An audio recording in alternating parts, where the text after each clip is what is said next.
Hi, friends, and welcome to Life Intended, the podcast for women on a journey to take ownership of their own lives. We're your hosts, Kelly Berry and Sadie Wackett, leaders, coaches, friends, and women on our own journeys of self-leadership. Here, we don't believe women need to be fixed.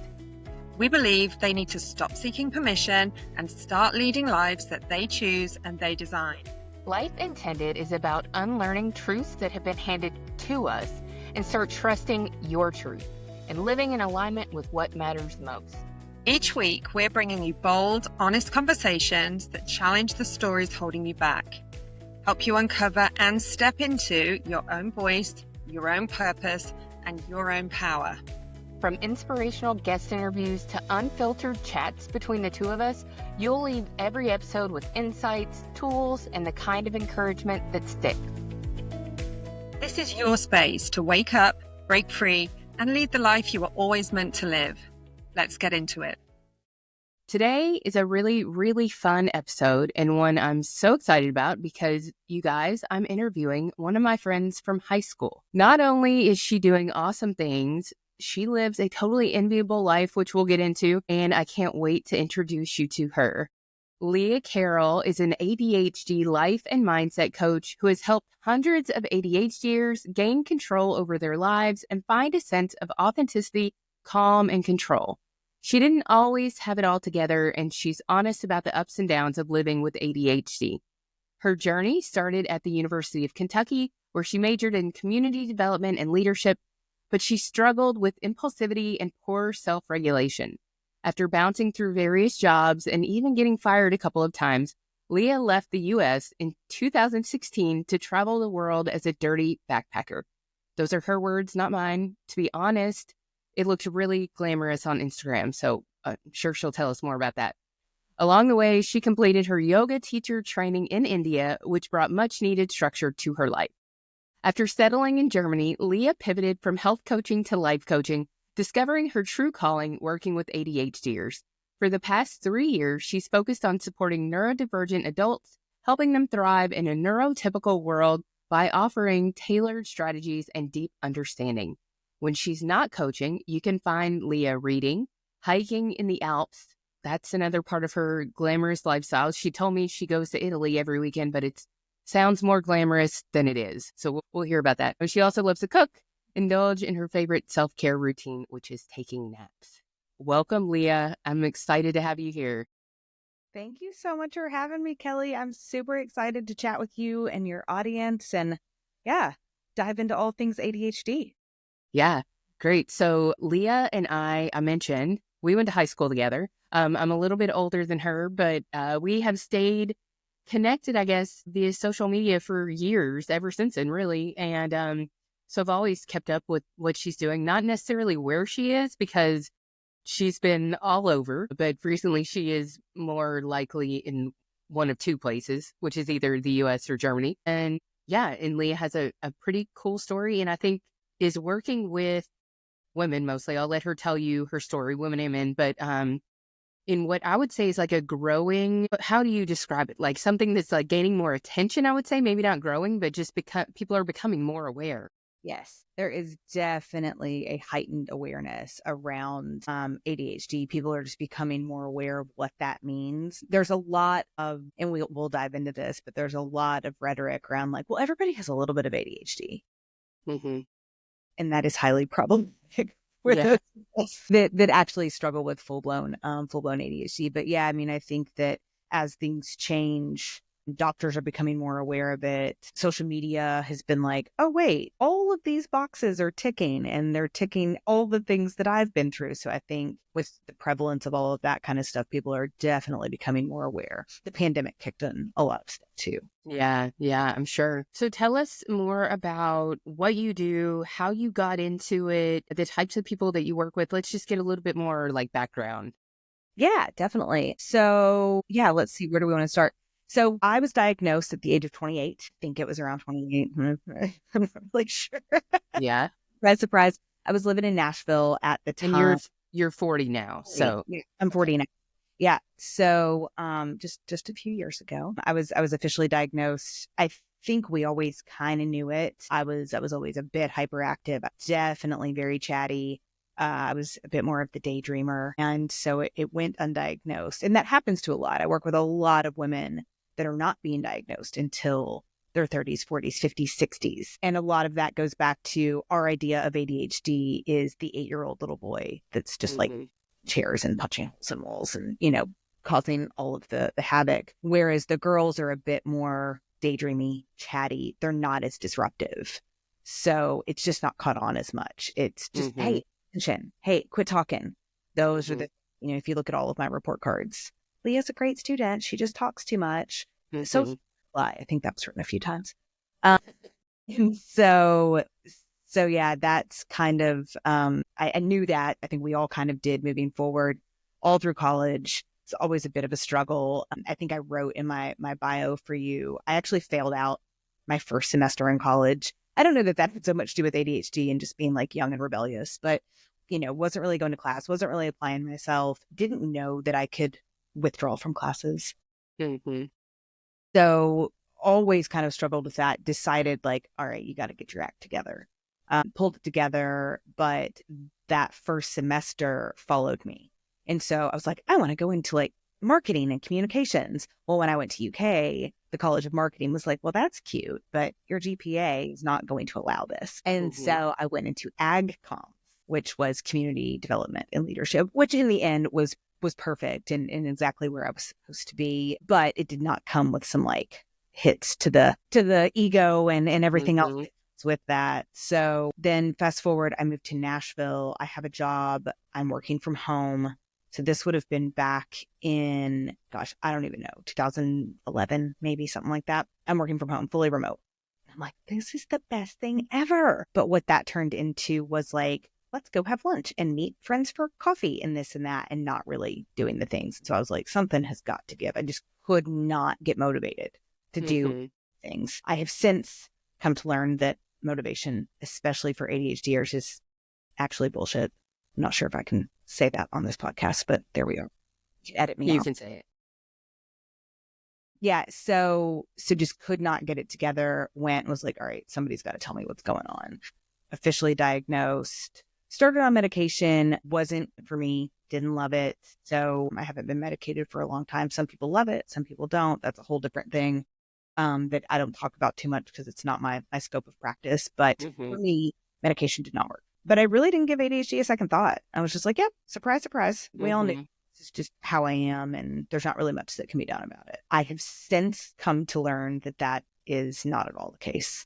There is a lot that can be done about it. And there's a lot more control that ADHDers have than I think we've led to believe. So diagnosed, went on to leave that job. It was not for me. So left that job. A few years later, really just kind of got itchy feet and needed out of all the things. And I was in a really blessed position to where, I kind of imploded my whole life and was a dirty backpacker, like I said. So I left. I went to Europe. I spent quite a bit of time in the UK and in India and down to Australia and yoga teacher training and all of the things. And it's interesting. I've had this conversation a lot here recently about how my ADHD certainly didn't disappear. Like there's no cure for it. It's always there. No matter what you do, no matter the medicine that you're taking, no matter the strategies, it's always going to be there. You're always going to have to work with it. But it definitely was not as prevalent. And that is because I had no responsibility. There was no pressure, really. I mean, at that time when I was traveling like that, I was staying in places for months at a time. So it was really get to a place, find a place to live that is suitable and on budget, and then kind of live your life. There for a while, I was teaching English online to kids in China. So that kind of paid the bills. But like I said, the pressure just wasn't there. The responsibility wasn't there. The to-do list. And so, the ADHD kind of faded into the background. Now, that is not to say that I did not miss buses and trains and planes and get AM and PM mixed up and all of the things. But the stakes were just a lot lower. I mean, in some cases they were pretty high, but they were quite a bit lower. And then, I did my yoga teacher training. When I really kind of settled in Germany, I was still teaching English and I was teaching yoga. Teaching English was just not fulfilling at all. It was putting, a few bucks in the pocket and that was pretty much it. So the pay was not great. And then, just the fulfillment aspect. So I was like, what do I want to do? And I kind of went into the health coaching route. It kind of paired well with yoga. I think people came to me anyway for that. And so I went and got certificate in health coaching, did that for a little bit. Wasn't really a great space for me. It felt a little bit, if you will, it was a lot of super medical situations where people are dealing with, prediabetes, they're dealing with thyroid issues, they're dealing with all of these things that I was like, I need a medical background. Like health coaching is not cutting it. I didn't feel like. Now that's not, there's not many people out there that can do it. It just felt like I am way outside of my comfort zone here. It got real diet culture-y and I didn't love that. I really loved the life coaching side of things. I really loved talking to people. Okay, it's not always about what's on your plate and how many hours are you logging at the gym. It's usually what else is going on in your life? What else is happening? Right. And so I kind of went more into just like basic life coaching, whatever that means.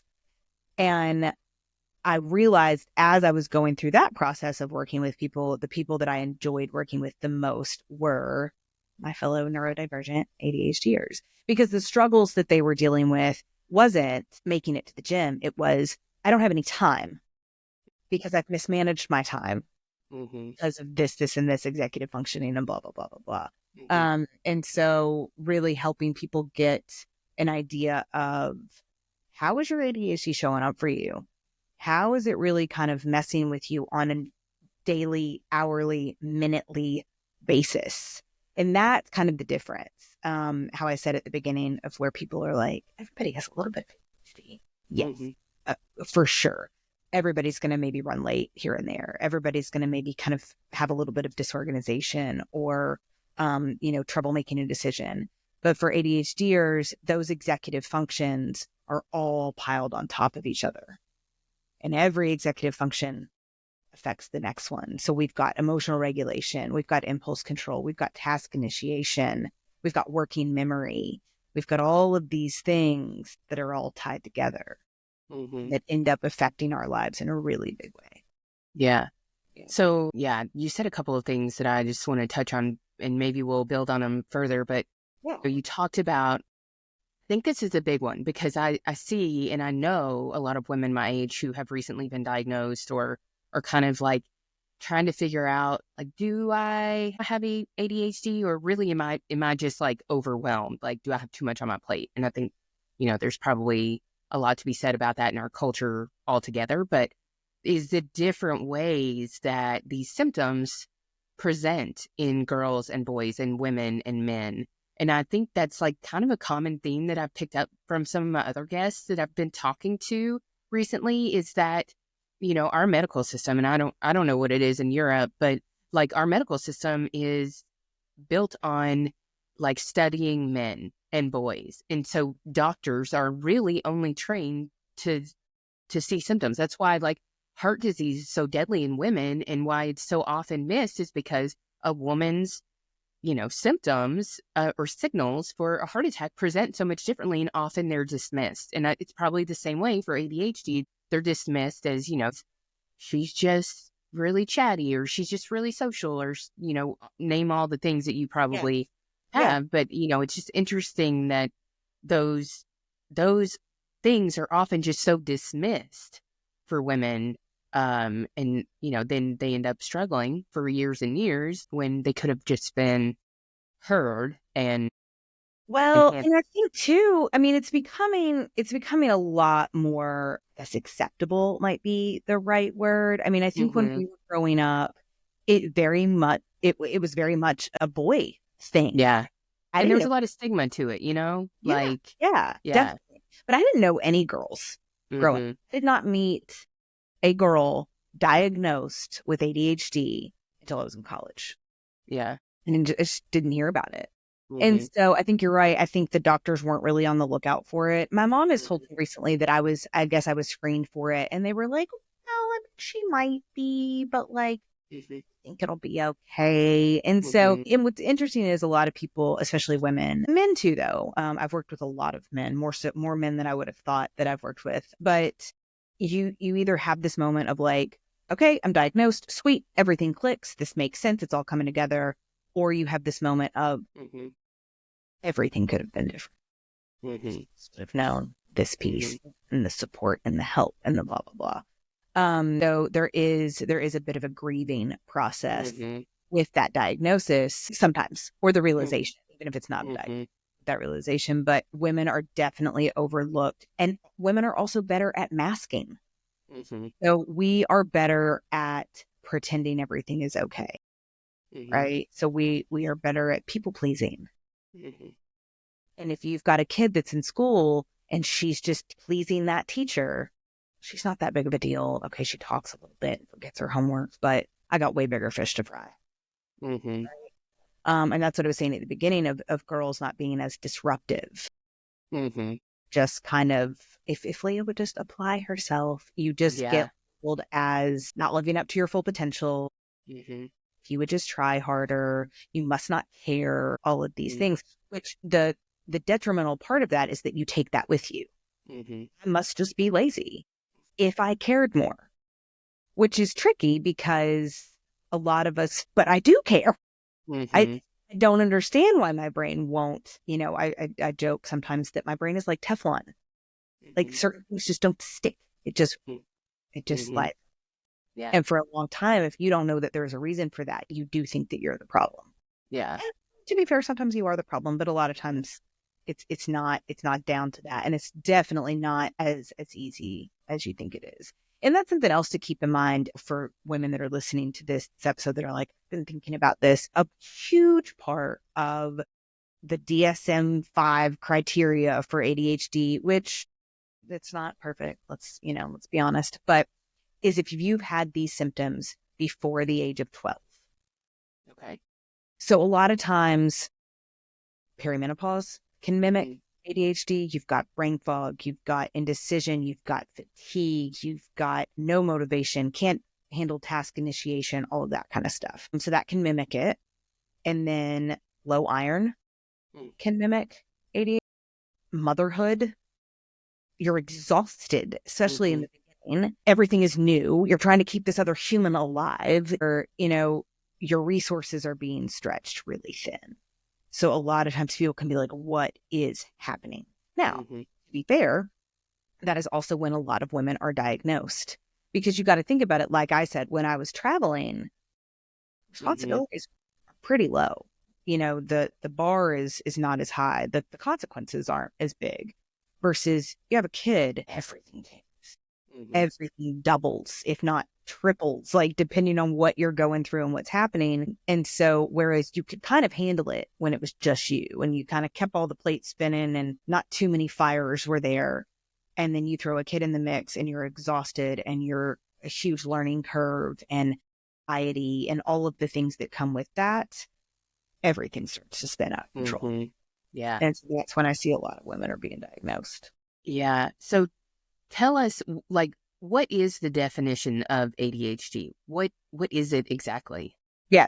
So ADHD is a neurodevelopmental disorder. So basically it is not, mental health in the way that we think of it, mental illness, as far as, depression, anxiety, that kind of stuff, even though women are massively misdiagnosed as bipolar. And that has part to do with the ADHD of the impulse control, the hyper focus, as well as our cycles. Because you've got to think, when we're on the upswing and we've got high estrogen and all this stuff, we are feeling good. We got this, we can do that, blah, blah, blah, blah, blah.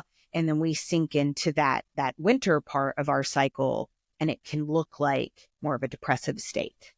So you've got these states coupled with ADHD that look like manic and depressive. So I cannot tell you how many women have been misdiagnosed bipolar. So I'm just throwing that out there. So ADHD is a neurodevelopmental disorder. Our brains developed differently. We're born this way.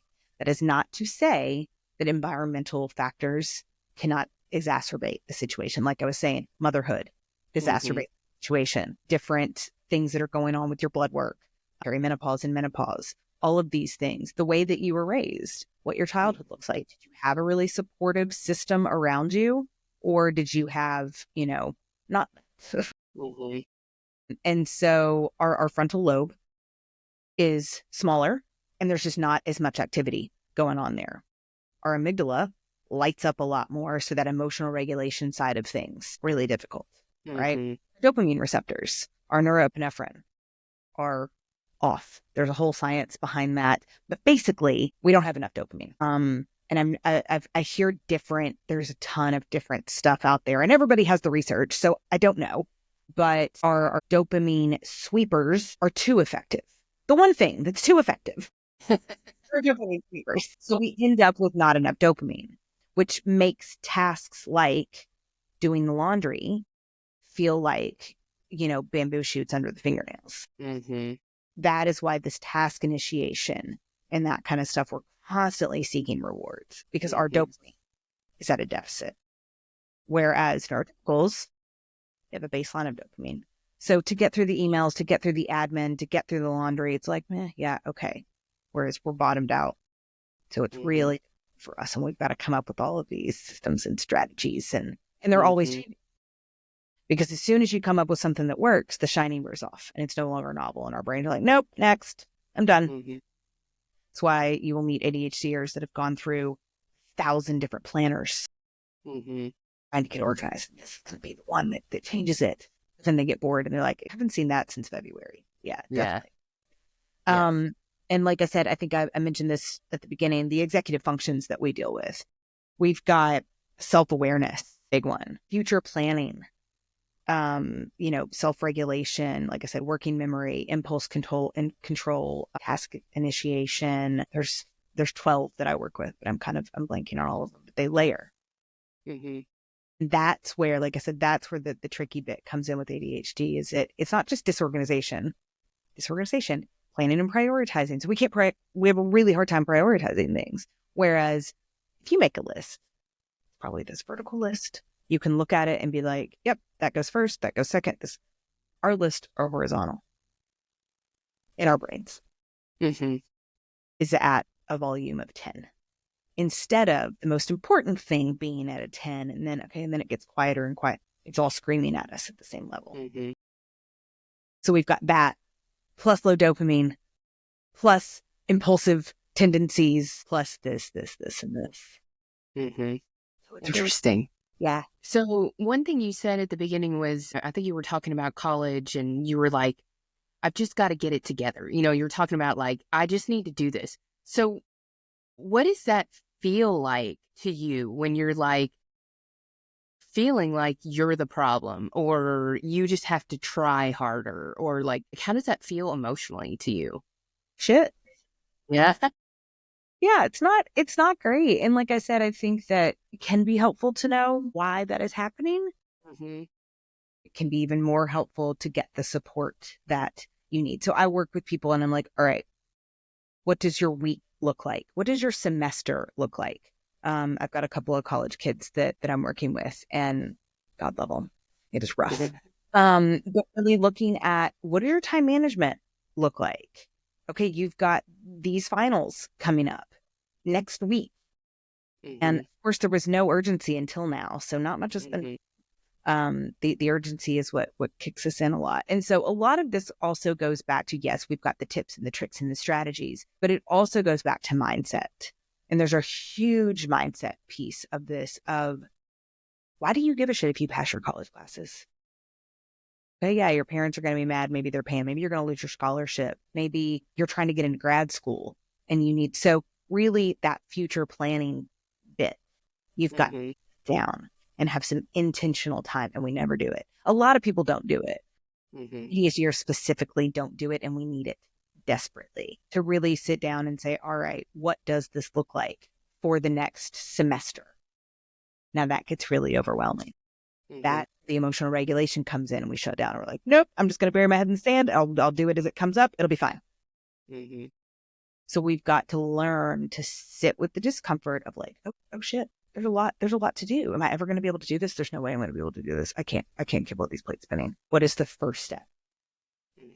Okay. The first step is that first exam, February 2nd.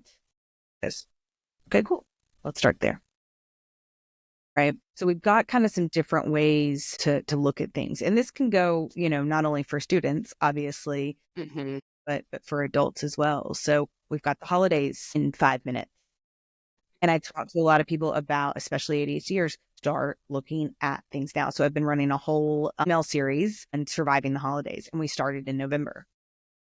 What does your social calendar look like with kids and with work stuff and with Christmas parties and New Year's parties and blah, blah? What does that look like? How does that affect you? Right? You're feeling burnt out. You're feeling overwhelmed. Where do you have control? You do have control. Probably feel like you don't. You do. So we want to take a look. We want to kind of zoom out, and then it gets really scary, and it's okay. We're safe. We're safe. We're safe. And then we want to zoom in and say, all right, let's take a look at what this looks like. Let's start going ahead and who am I buying gifts for? Put it in your phone. Christmas 2024. We got Kelly. We got Sarah. We got Leah. We got mom. We got dad. We got, okay, cool. That's what that looks like. I'm going to walk away for a minute. That's too much. Okay. All right. And then I can come back to it and say, all right, what are some, things that people would like? Lower the bar. I tell people that all the time. I'm like, lower the bar.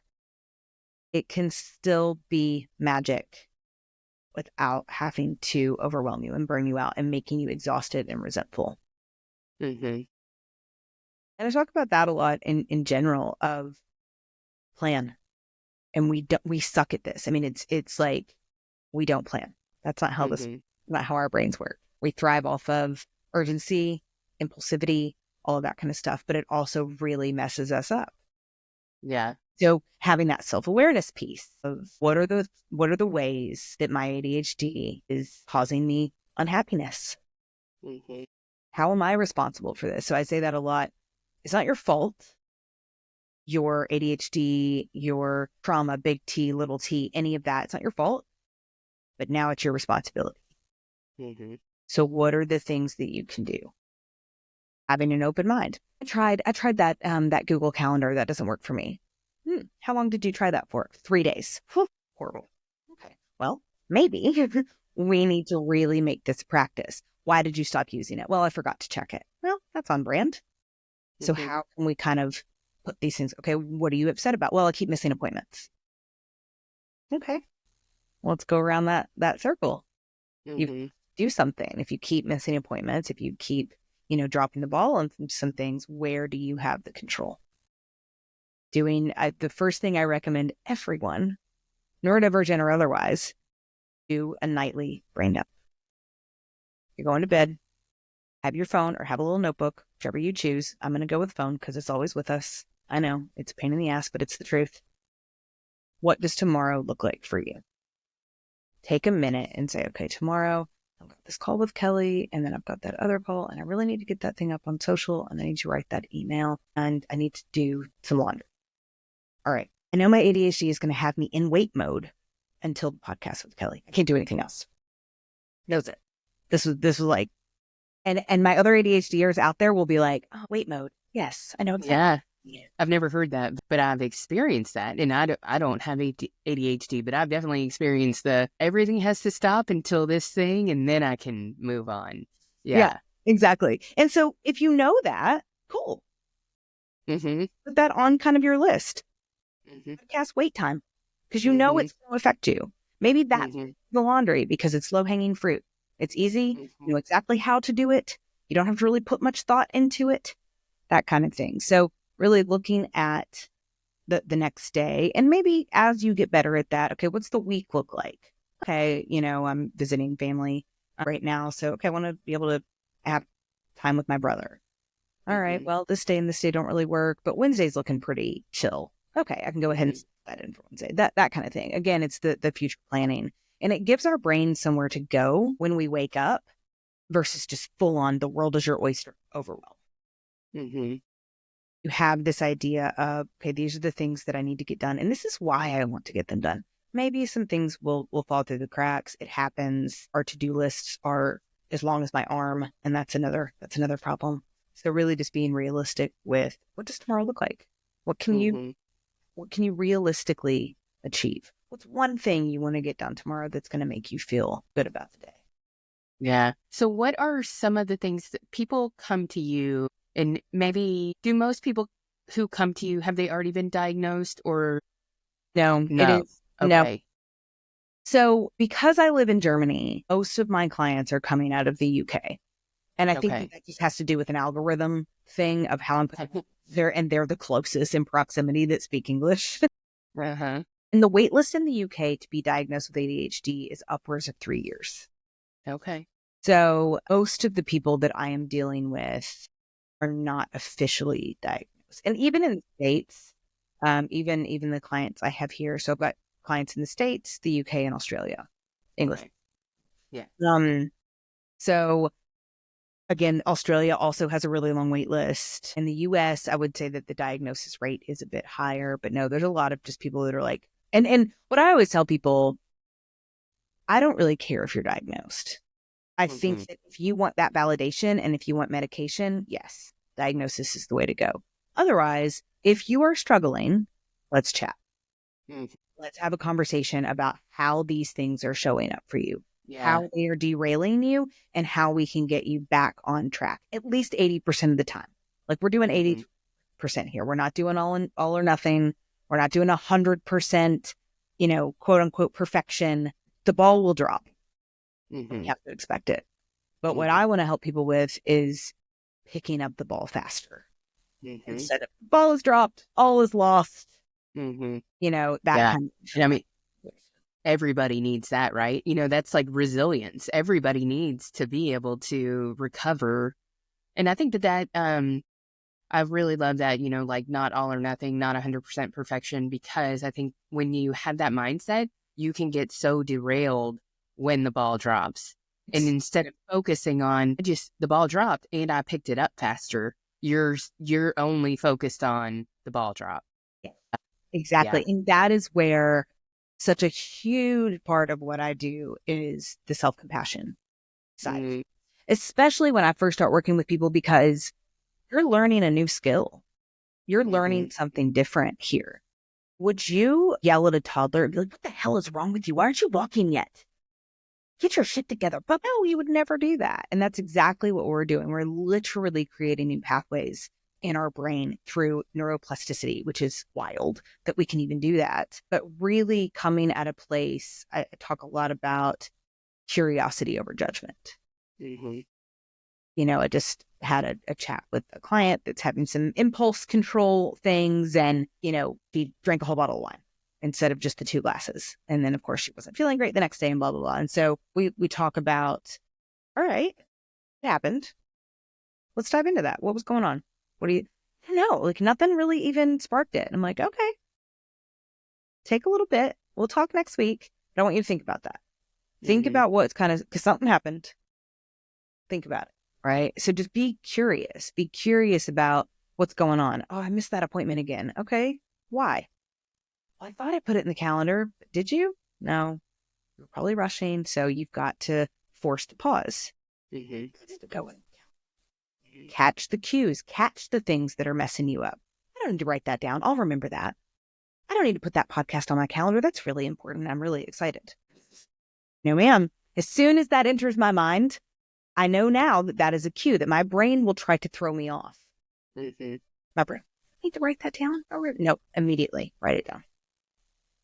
So these kinds of things that I work with people on, so that you can walk through life and feel more empowered and more optimistic. And like you said, picking up that ball quicker and realizing, all right, I dropped the ball. And you can have a moment of like, damn it, Leah, did you do that again? All right.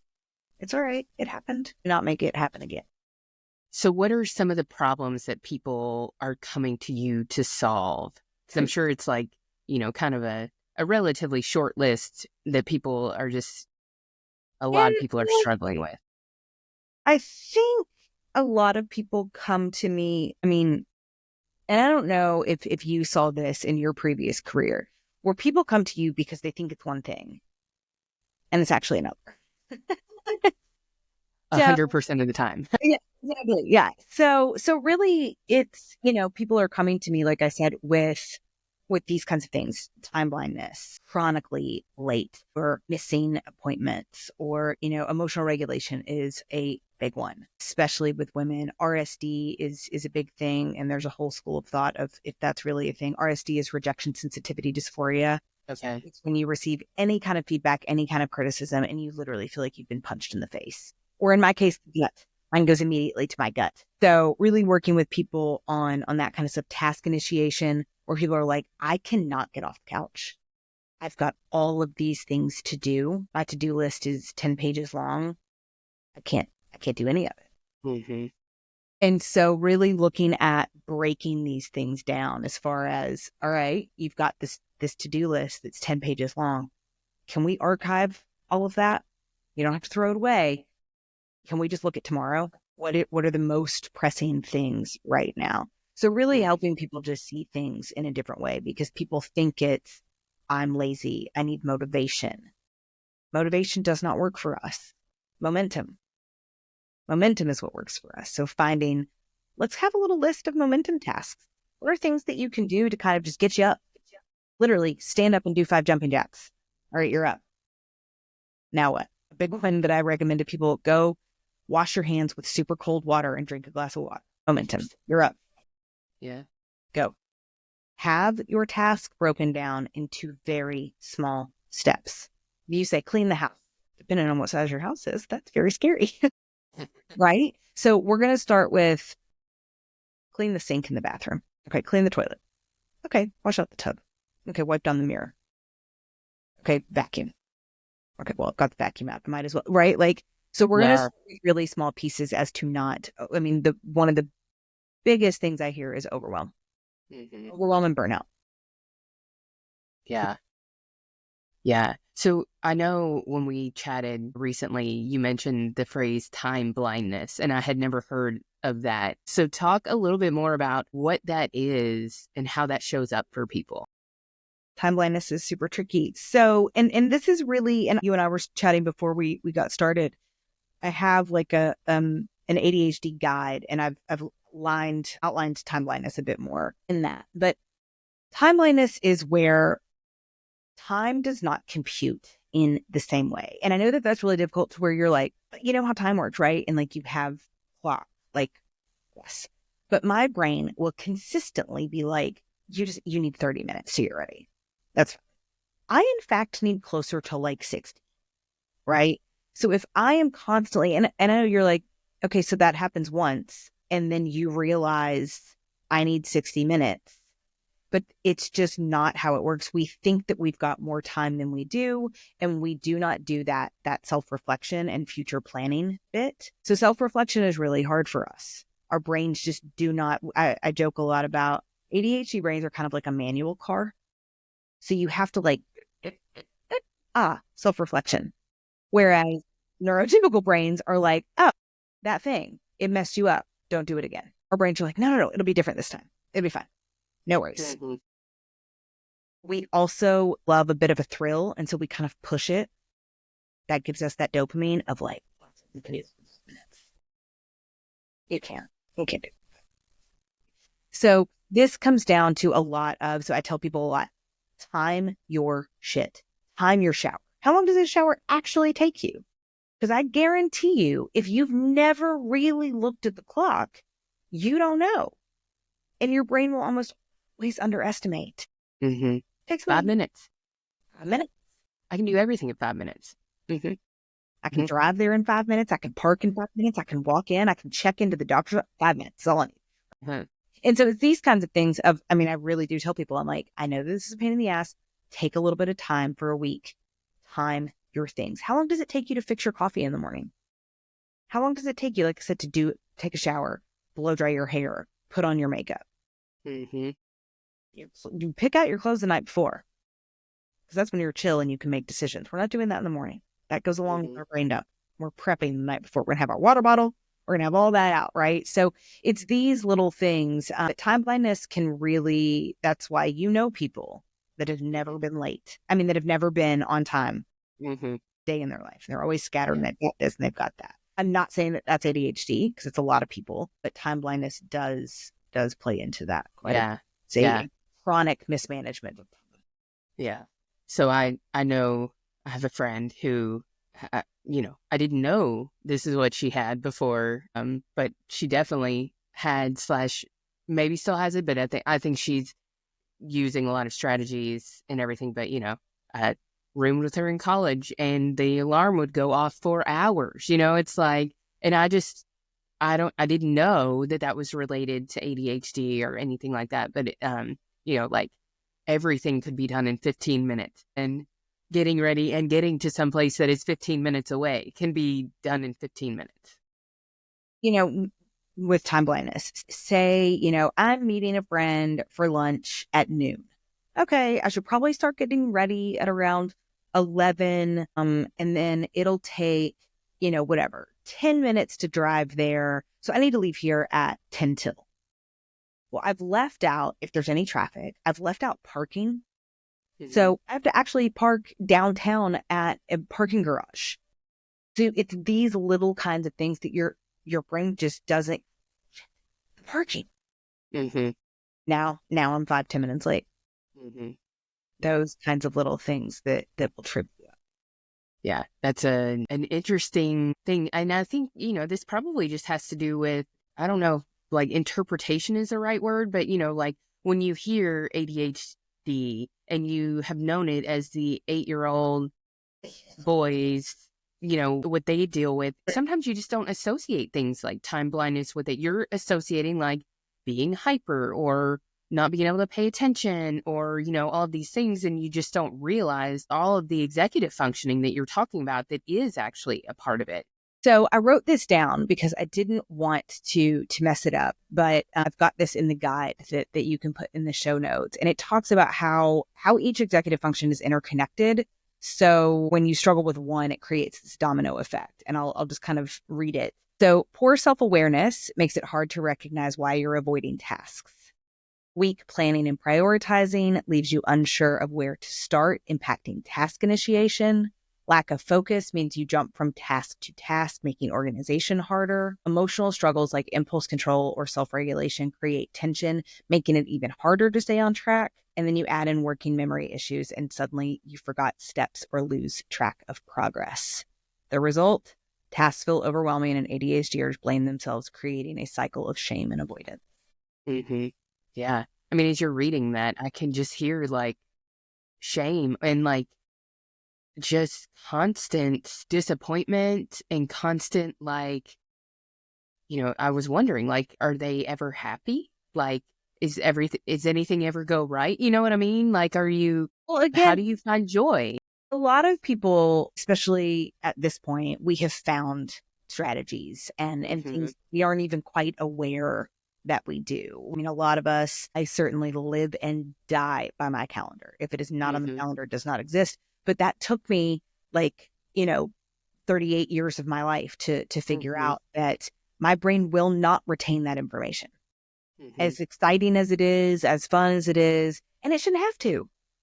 Like, that's one of the brilliant things about having supercomputers in our pockets, that I don't have to retain all of this information. And I talk to people about this a lot. If you're trying to, don't forget to do this. And it takes up so much energy. So much energy. So where can you outsource? Put it on your calendar immediately. Yeah. Just do it. Yeah. Right? So a lot of us have you don't have to know it. You just have to know where to go to find it. And you need like 1 or 2 places. All the ADHDers listening to this episode are like, well, I have like 15 notebooks. Yeah.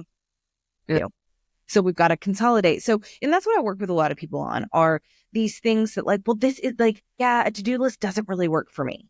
Why? Well, I lose it. Okay. Do you lose your phone? Well, no. Should we try putting it there? I don't want to look at my phone because I don't want to open it up. Okay. You've got a choice to make. Do you want to keep losing your to-do list on random scraps of paper?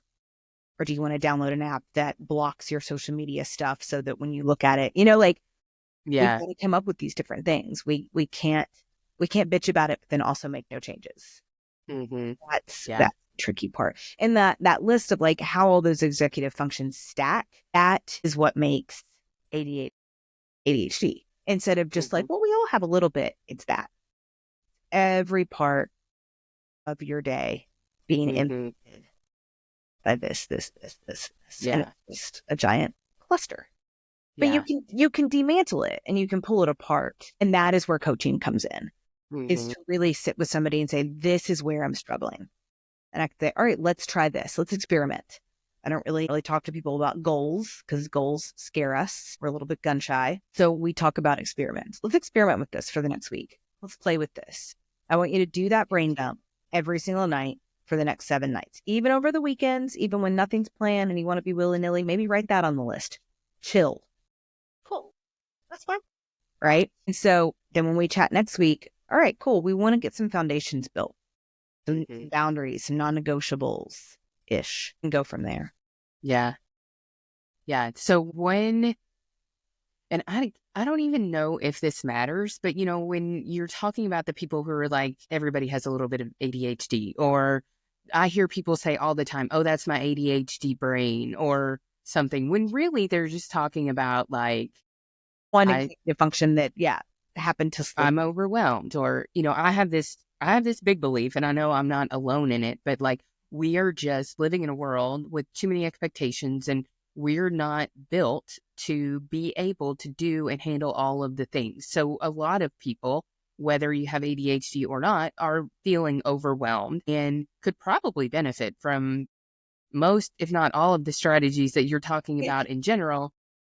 But, I think it's important to sometimes just stop and take inventory of, am I really having a hard time doing things, or do I have too many things on my plate and I just need to like start saying no more? Yeah. But that's where that self-awareness piece comes in. Self-awareness mixed with a pause. You have to force the pause as an ADHDer, because pausing does not come naturally to us. Again, we've got that manual car. We have to force it. And so a lot of the work that I do with people is with worksheets and workbooks. And the reason that is like, you're basically making me fill out forms, which is like ADHDer's worst nightmare. And it's like, yeah, but also I'm forcing you to sit down and ask yourself some questions. What is going on? Is it all of the things are spinning? Is it, do I need to say no, even if that induces some FOMO? Do I need to lean into some JOMO, the joy of missing out? Right? So really looking at, and then also looking at, like I said, for a lot of women, the people-pleasing side of things. Why are you saying yes to things? Is yes your default? So your kids, teacher, hey, can you come volunteer next week? Yeah, of course, I'd love to. Have you checked a calendar? Have you checked your social battery, your energy battery? Where are you in your cycle? Do you want to go deal with 27 8-year-olds? Right? So looking at where your defaults are, why they are there. I don't want to say no. I don't want the teacher not to like me. And that can be really tricky. When you're kind of coming into these new things and you're looking at these things that are derailing you, it can be really hard to step back and say, you know what, for my own well-being, I need to say no to that. Because it is tricky when you've got something like that, a friend or a family member or a teacher or whatever, you need to do something and you just don't have the bandwidth to do it. But I think if more of us understood what boundaries are, how to set them, and then stopped taking everything so freaking personally. And I say that from a place of all the love and compassion, because I take everything personally. Everything is about me. This is personal.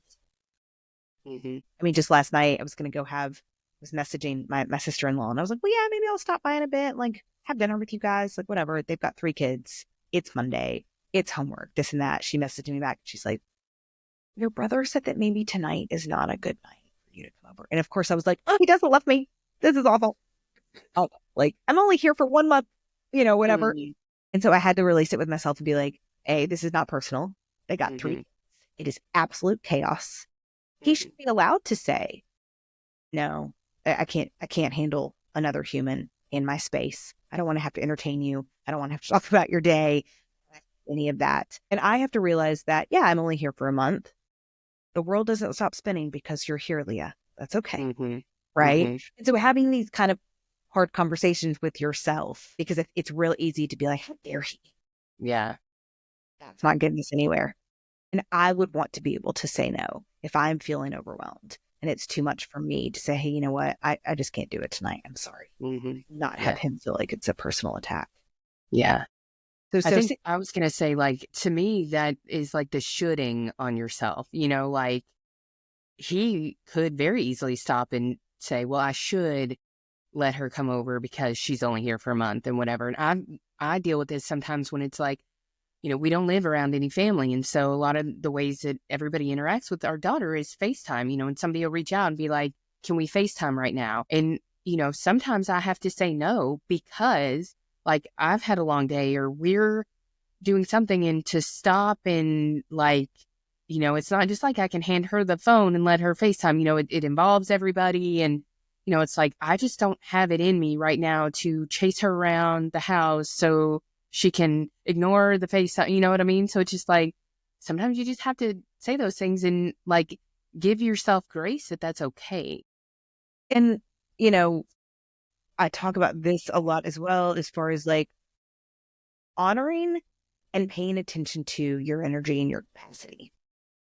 So becoming more in tune with that. And that's not something that a lot of us just kind of know really. And this is something that you can do at any point in the day. Like, where are my energy levels?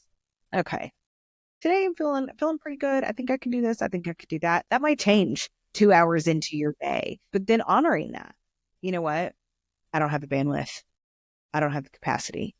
And it's hilarious. My super German husband, who does not use any of this language on a usual basis, has started, hey, do you think you could do that? I just don't think I have the capacity to do it.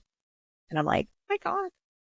Now, you got to be tricky because I'm like, are you just saying that? Because that would be good. But yeah, like being able to say that to people and to have those boundaries, it's a really tricky thing to do. And I talked about all of this with, take all of this with a grain of ish. I have boundaries ish. They're flexible, right? If I got a friend going through it and she is really needing a phone call, whatever, I'm not really feeling all that phone call-y. I know that she needs a minute. I'll give it to her. Right. Other times, hey girl, I'm going to have to pass. I just can't do it. I just do not have the bandwidth right now. Yeah. So really looking at that energy and that capacity, and that is a skill that you've got to practice. That's the only way any of this stuff. And I think it's also like a belief that you have to unwind, that you have to be available for everybody, that like, you are allowed to say. Yeah. Yeah. And You're that like being in control of your time is not a luxury that you have. You know what I mean? It's like, I'm here at work to like go until it's time to go home. And I'm home to give everything I've got to my kids. It's like, it is a lot of belief work, mindset work, really, to be able to allow yourself to even think about it in a different way, that what you feel and what you need matters. Yes, sure. And you've got to be proactive with that. So that's what I've been talking about in this Surviving the Holiday series of what normally makes you lose your mind at the holidays. Is it all the family? Is it the food stuff? Is it the parties? Is it the presents? Is it, okay, how can you kind of take a step back and look at how is all this affecting me and how is this showing up for me and where am I allowed to set, you know what, 27th of December, I'm going to, book a massage again, whatever. Or I'm going to go, on a nice little 2-hour hike with a friend to just get outside, this and that. So looking at how can I take back some of that and set myself up for some self-care. And that might mean locking yourself in your bedroom for 30 minutes and listening to a podcast. Yes. That kind of thing. So really, and you have to know what those rest tasks are. And so I taught people, I'm like, make a list of things that rejuvenate me. Painting my fingernails, taking a nice hot shower at 2 p.m, curling up with a hot water bottle, going for a walk, petting a friend's dog. Like, I don't know, like having an idea of all of these things so that when you do come to that time of like, ooh, okay, I know in the next couple of days, I've got a little bit of wiggle room. What do I want to do? Yeah. So my husband has a podcast and he has interviewed a guest a few times now, but her name is Dr. Haley Perlis, and she's a sports psychologist. And she has these, I don't know if I would call them like tools or resets that she suggests to people. And it's kind of like what you're talking about, but like if you're in this situation and you find yourself like tense or, whatever, find your song, like create a theme song and play that and get yourself like, okay, well, now I'm in a different mindset. Like have a funny like video or a meme or something. So if it's like a video, my sister listened to the podcast and then she's like, okay, this one particular video of my daughter is what she looks at now whenever she's having one of these moments. So I totally get that. And I think it's a good idea. It just takes a little bit of planning. Like, let me create this toolkit of here's how I'm going to reset when something just really, maybe I dropped a ball. And in order for me to like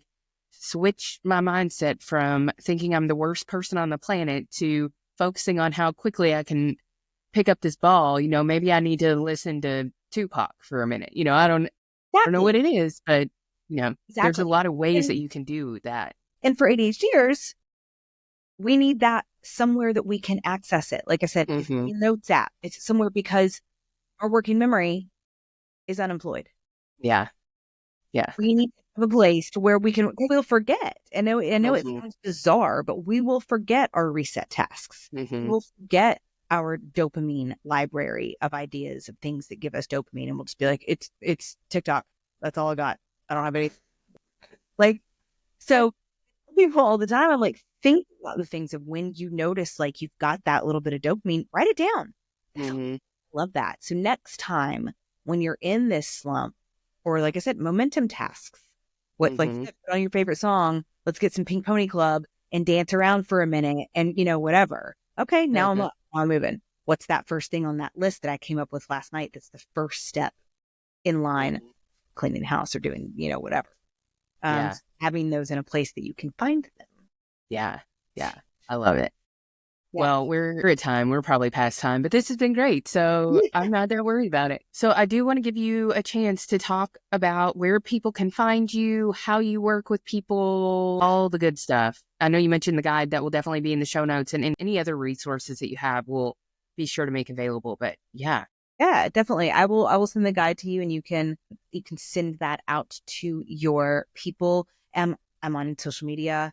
ADHD Coach Leah. I'm getting a little bit better. Social media is still a little bit tricky for me. But yeah, you can definitely reach out to me there. You can book a free call with me. So I always offer a free 45-minute coaching call. So this is not a sales call. You are not going to get on the phone with me and I'm going to be like, yeah, that's great. Do you want to give me some money? It is going to be a full-blown coaching call. We're going to talk about where are you at? What are you struggling with?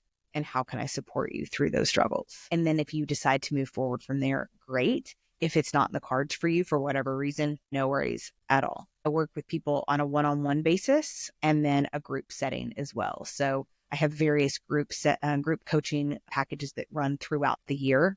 So I usually have about 6 that go throughout the year, depending on. And those are really small groups. As of right now, they are only women.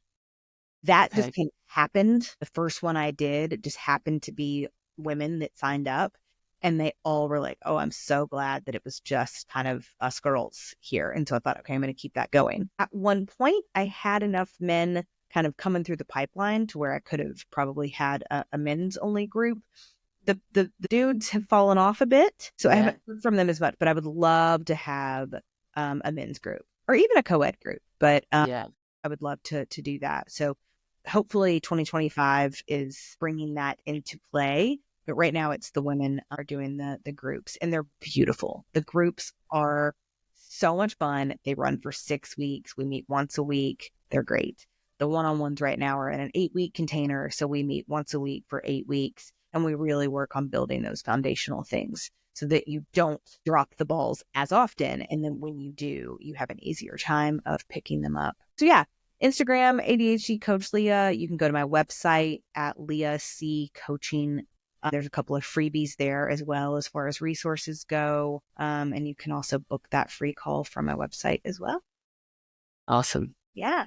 Thank you so much, Leah. I'm so glad we did this. I know this is going to be super helpful and informative, not only to people who have ADHD or maybe think they do, but people who have people with ADHD in their lives. There's a lot that you talked about that I just think helps so much in understanding what's going on, how to support, how to just understand and give somebody some grace. Yeah. And I know you and I have talked about me maybe coming back at some point. Yeah. So if the audience has certain things that they want to know, like, what are some ways to deal with my ADHD spouse, family member, whatever. All of these different things are things that we could definitely, I feel like each one of the things that I've touched on today could be their own episode just because they're so nuanced and they go so many different directions. So depending on what your audience is wanting to know, we can definitely readdress some things. Yeah, I would love to. So if you're listening and you love it, reach out and let me know. But I think we will probably do something whether people ask for it or not. Yeah, so exactly. Yeah, because I think there's so much good info about it. So definitely check Leah out on Instagram and reach out to her. Even though she's in Germany, she meets with people in the US all the time. So no worries. Yeah. Okay. Awesome. Great. Thank you, Leah, for sharing everything with us. And we will talk to you again soon. Yeah, sounds good. Thank you guys so much. See you next time. Thanks for listening to Life Intended. If something from this episode landed with you, stirred something up, or gave you a new perspective, share it, tag us, leave a review. That's how this work reaches more women who really need it. Life Intended is more than just a podcast. It's a movement back to self-trust, personal power, and living with intention. We're just getting started. So keep showing up, keep tuning in. If you're ready for more support on your path, head to lifeintended.co. We've got tools, community, and programs to meet you where you are. Until next time.